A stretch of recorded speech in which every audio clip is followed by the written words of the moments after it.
j'aimerais vous faire partager la découverte d'un livre magnifique, un classique, qui est un chef-d'œuvre, Histoire du Christ de Giovanni Papini. Ce livre, paru il y a un siècle, fut à l'époque un immense succès en Italie et dans le monde. C'est un peu oublié aujourd'hui, mais une très belle nouvelle traduction nous le rend à nouveau accessible en français. Quand il écrit ce livre, Papini est un jeune auteur très lancé, un polémiste d'avant-garde, très virulent, très batailleur. Il vient de publier un pamphlet excessif d'athéisme et sa conversion est totalement improbable. Or, il se met à lire les évangiles et il décide d'écrire l'histoire du Christ parce qu'il lui semble que toutes les histoires savantes de Jésus n'ont pas la foi et que toutes les histoires dévotes n'ont pas le style. Ce faisant, il ne trempe pas sa plume dans l'eau bénite. Et en particulier, il est d'une férocité extrême à l'égard des adversaires de Jésus. Par exemple, Nietzsche était en train de se préparer le dernier antéchrist. Jésus, dit-il en descendant des Alpes vers le soleil, a mortifié les hommes. Le péché est beau, la violence est belle, tout ce qui dit oui à la vie est beau.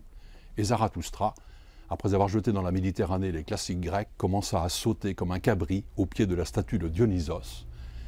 Avec cette légèreté que peut avoir un Allemand né d'un pasteur luthérien et tout juste descendu d'une chair helvétique.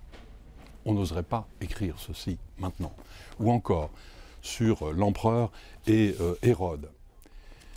Quand Jésus apparut parmi les hommes, les criminels régnaient et étaient obéis sur la terre. Ils naissaient soumis à 2 maîtres, l'un plus fort et plus lointain à Rome, l'autre plus infâme et plus proche en Judée. Tous deux étaient parvenus au plus haut par des voies perverses et illégitimes, à travers guerres civiles, trahisons, cruautés, massacres.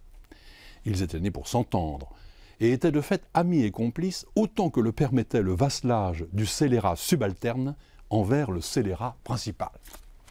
Avouez que cette verve est réjouissante.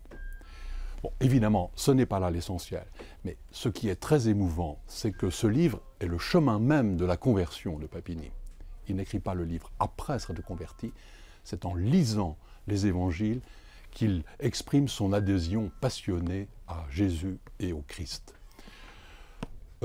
En fait, il met sa langue de grand écrivain au service du mystère de l'évangile. Il est comme les disciples qui écoutent Jésus sur le chemin d'Emmaüs. Quand il écrit son livre, son cœur est brûlant. Et quant à nous, en le lisant, notre cœur peut l'être aussi.